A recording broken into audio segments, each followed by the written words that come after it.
¿Qué es la escatología? Es el tratado de la teología que estudia las realidades últimas. ¿Qué son las realidades últimas? Bueno, lo que viene en la muerte y después de la muerte. Esto abarca la muerte, el juicio particular, cuando nosotros se separa el cuerpo y el alma, hay un juicio allí, en ese momento, entre nosotros, nuestra alma y Dios. El cielo, el infierno, el purgatorio, son los tres posibles destinos, sabiendo que el purgatorio es una antesala del cielo. Hemos visto hasta ahora en las charlas justamente de las tres primeras partes, muerte, juicio, cielo. Hoy vamos a ver infierno, en la próxima purgatorio. Y después sigue la escatología general.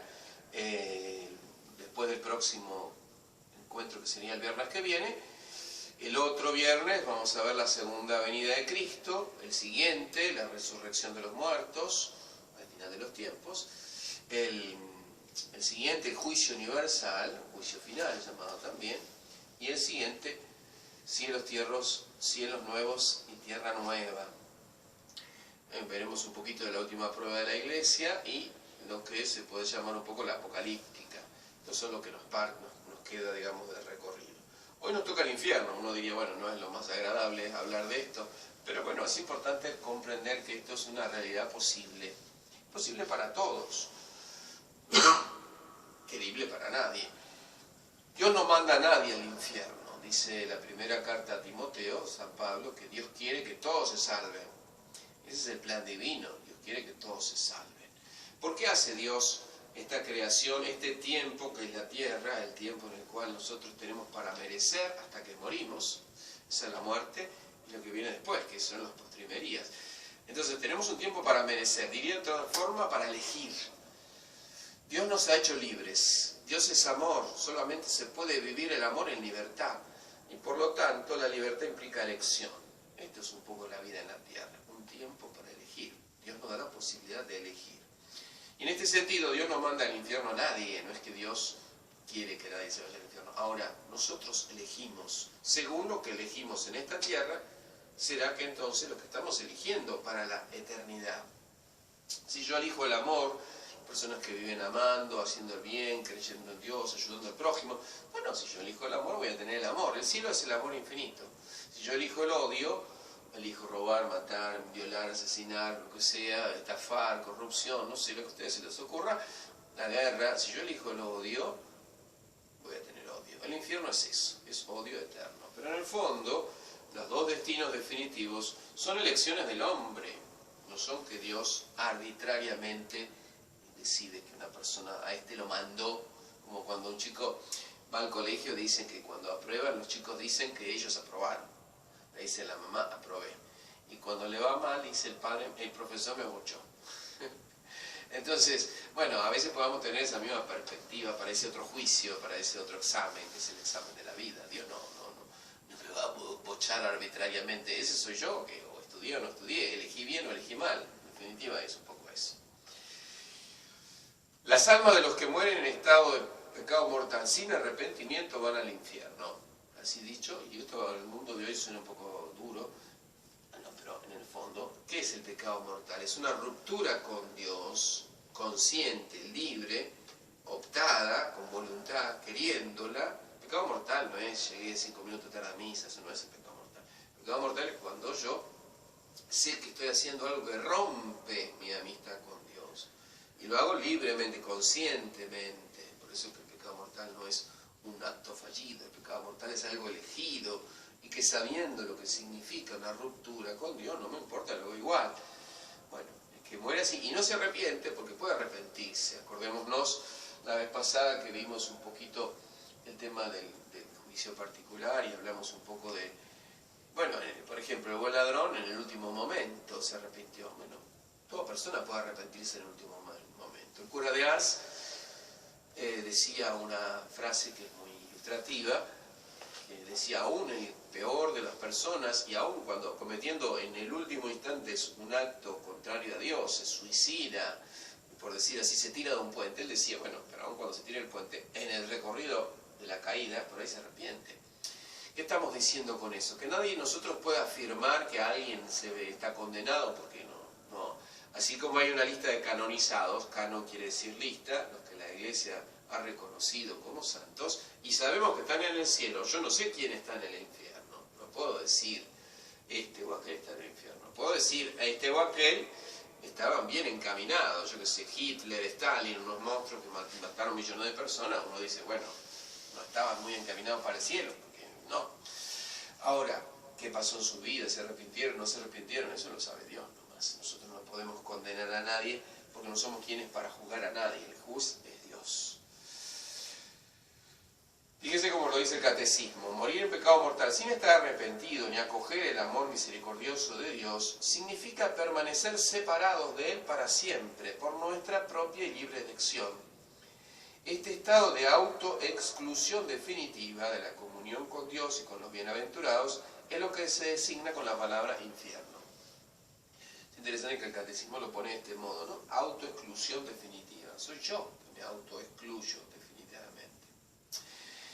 Y esto es importante, porque bueno, si yo lo digo así, alguien podría decir, bueno, entonces nadie va a querer ir al infierno, porque nadie va a ir al infierno, porque nadie va a querer ir.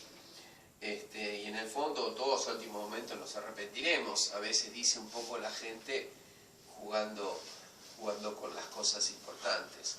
Y bueno, no hay que tener un poco esta perspectiva porque es un poco peligrosa. Si me muero durmiendo, no tengo tiempo de arrepentirme, por ejemplo. Muchas personas que se habitúan al pecado llegan después a justificarlo de tal forma que se endurece su corazón, se acostumbran a esa exclusión, autoexclusión de la comunión con Dios, y después no se arrepienten. Incorporan como bueno lo malo y como malo lo bueno. Se puede uno acostumbrar al pecado y por ahí no arrepentirse, y eso puede suceder. Yo no sé quién está en el infierno, no lo sabemos. Así como decíamos los canonizados, no hay condenados en la lista de condenados, nadie lo sabe. Ahora, por ejemplo, de Judas, la Biblia dice que mejor hubiera sido para él no haber nacido, dice la Escritura. Me da a entender que si estuviera en el cielo, si hubiera pasado purgatorio y al cielo, no podría decir esa frase. Entonces, por ejemplo, nos hace comprender que es un mal plenamente posible. Y esto es importante porque en una época se ponía tanto énfasis en el infierno, en el pecado, en la culpa, que a veces era un poco insano y se generaba un sentimiento de la persona como de esclavitud para seguir a Dios. Se seguía más por el terror que por el amor. Pero a veces ahora se ha caído en el otro extremo, que Dios es tan bueno que todos se tienen que salvar. Y eso es peligroso, porque no es así, no lo dice la Escritura permanentemente, no es así. La apocatástasis, que sería esa perspectiva, fue declarada herejía en el Sínodo de Constantinopla en el 543. Apocatástasis quiere decir que todos se salvan. Entonces, como Dios es bueno, nadie se va a ir al infierno porque todos se salvan. No, Dios es bueno, eso es verdad, pero Dios respeta nuestra libertad. Nos hizo libres, por lo tanto respeta nuestra libertad, aun cuando nos equivoquemos. Pensemos en la parábola del hijo pródigo, ¿no? El hijo pródigo tomó un mal camino. El padre lo esperó siempre, pero nunca fue con una cuerda y lo trajo atado para que vuelva a la casa del padre. El padre respeta la libertad, Dios respeta nuestra libertad, porque solamente podemos tener comunión de amor cuando hay amor. Solo puede existir en donde hay libertad. Si no hay libertad, no hay amor. Un robot no ama, un zombie tampoco, una máquina tampoco ama. Dios nos hizo libres, por lo tanto Dios respeta nuestra libertad. Y Dios es misericordioso y es justo. Por lo tanto, el infierno existe. El infierno existe. Y es una posibilidad real para todos. Bueno, a ver, yo puedo decir, uno vive cristiano, vive en gracia de Dios. Hablo de posibilidad real en cuanto a la posibilidad de pecar y no arrepentirse, etc. Se supone que para el cristiano práctico esa mirada no está. Su mirada es la santidad, no ni el infierno ni zafar del infierno. Su mirada tiene que ser la santidad.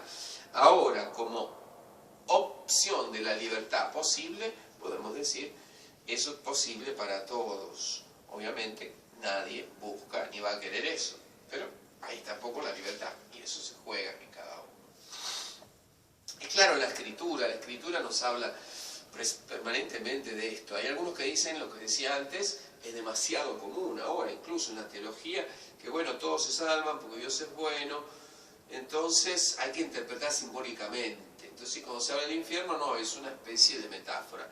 No, Jesús lo dice claramente. Jesús habla con frecuencia de esto. Fíjese que incluso el Antiguo Testamento ya nos hablaba, a veces confusamente, de la vida después de la muerte, pero Daniel 12:2 dice que los justos resucitarán para la vida eterna y los impíos resucitarán para la vergüenza y el oprobio eterno. Judith, el libro de Judith nos dice que el Señor Omnipotente castigará en el día del juicio a los impíos, dando al fuego y a los gusanos sus carnes para que se abracen y lo sientan. Otras traducciones dicen para que giman de dolor para siempre. Uno dice, bueno, que estas cosas tan horribles y crueles. Isaías 66.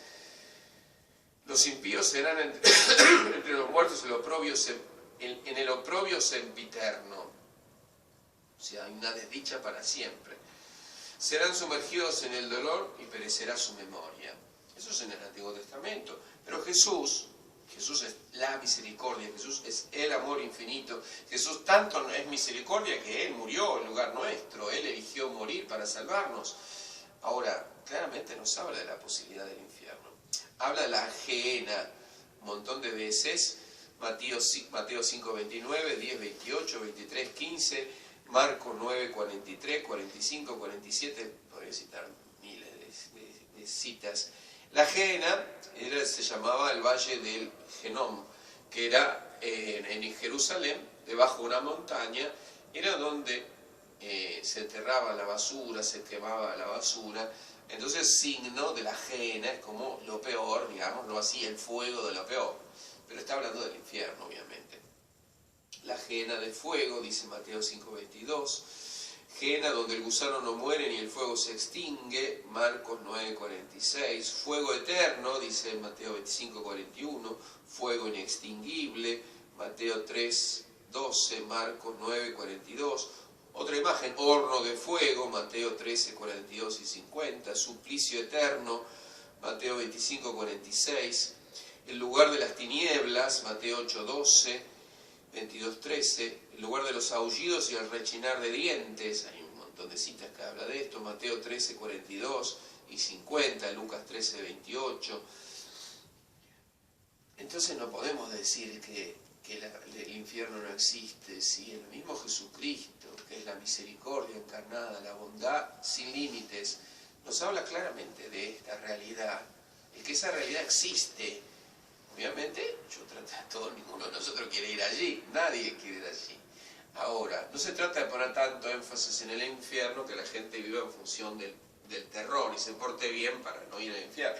Esa sería una perspectiva bastante triste del cristianismo. Por eso hablamos primero del cielo. La perspectiva es el cielo. Por supuesto que también tenemos claro que está la otra perspectiva y tengo que sentir precisamente la realidad de ese camino. Apocalipsis 21:8 dice que los impíos tendrán su parte en el estanque que arde con fuego y azufre, allí serán atormentados día y noche por los siglos de los siglos. Dice, bueno, pero esto suena muy terrible. Sí, lo que claro es que puede haber aspectos simbólicos, estanque, probablemente es un aspecto simbólico, el azufre también.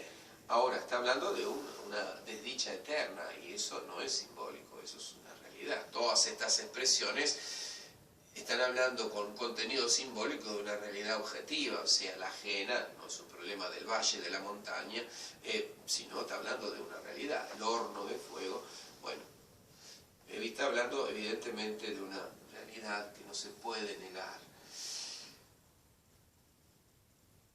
En las entradas de los bailes, los chicos, los jóvenes van a bailar y se encuentran a veces con los patobicas, unos grandotes que arbitrariamente, si es lindo o feo, dejan entrar a algunos sí, a otros no.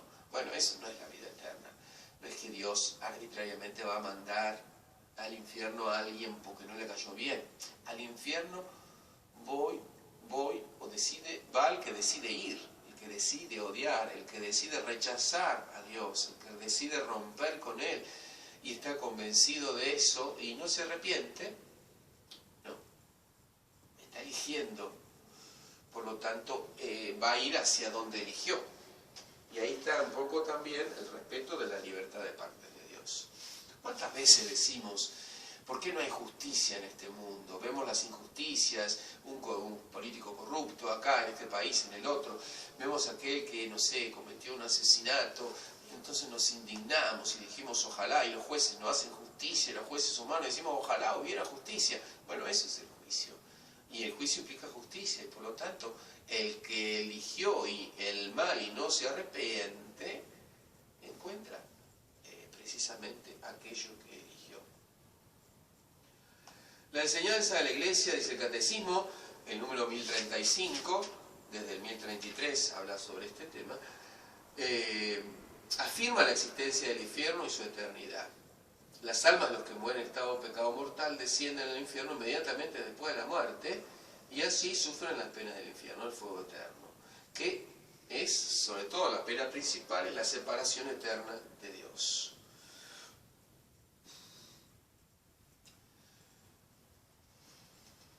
La teología ha analizado la naturaleza del infierno. La escolástica distinguió dos elementos en esa desdicha del infierno: la pena de daño y la pena de sentido. La pena de daño es un suplicio por la privación. La pena de daño consiste precisamente en verse privado de Dios, de la comunión con Dios. Y eso es una desdicha, porque nuestro corazón está hecho para Él, y entonces es como eternamente saber que estaré lejos de Él. A veces nos pasa, cometemos un pecado, aunque sea no tan grave, y nos sentimos mal, nos damos cuenta, nos sentimos como lejos de Dios un poco, y necesitamos confesarnos. Bueno, imagínense, eso es apenitas un sentimiento. La desdicha del infierno es la certeza de que para siempre me pierdo de Dios.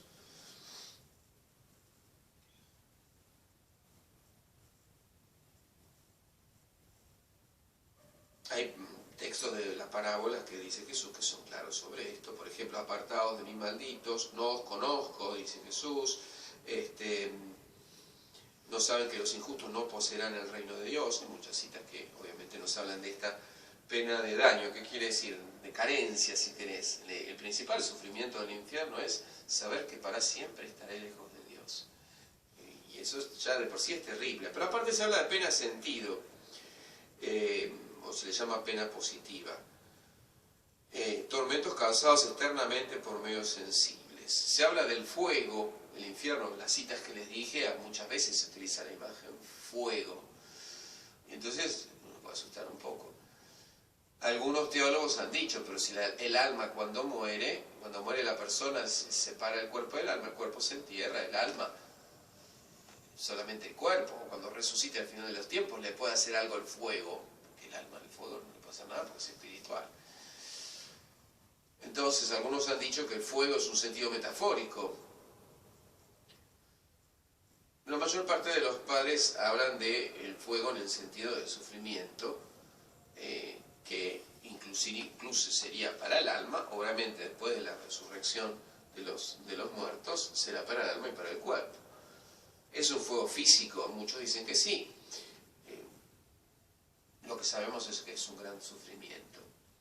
Se habla del dolor y el crujir de dientes, el rechinar de dientes, un poco expresa dice alaridos y rechinar de dientes. Son imágenes que expresan el dolor y la desesperación. Algunos utilizan la imagen les decía antes, del odio. Así como el cielo es el infinito amor de Dios, algunos místicos dicen, y tuvieron visiones del infierno, precisamente es como un odio eterno. Entonces imagínense estar con muchos que te odian y odiando a muchos. Como un despedazarse para siempre. Es una cosa que es difícil de imaginar. Obviamente no sabemos exactamente cómo es, pero tomamos lo que de alguna manera nos enseña la misma palabra de Dios. Entonces, en la naturaleza de este sufrimiento del infierno y las propiedades del infierno. El infierno tiene dos propiedades: eternidad y desigualdad. Eternidad quiere decir que es para siempre. Todas las penas del infierno duran eternamente. Pero esto lo dice todas las citas bíblicas que les dije, habla del fuego eterno, del horno de fuego, suplicio eterno, Bueno, está hablando de la eternidad. ¿Qué quiere decir eternamente? Quiere decir para siempre. Nos cuesta imaginarlo. Algunos, incluso filósofos contemporáneos, obviamente una filosofía hecha sin fe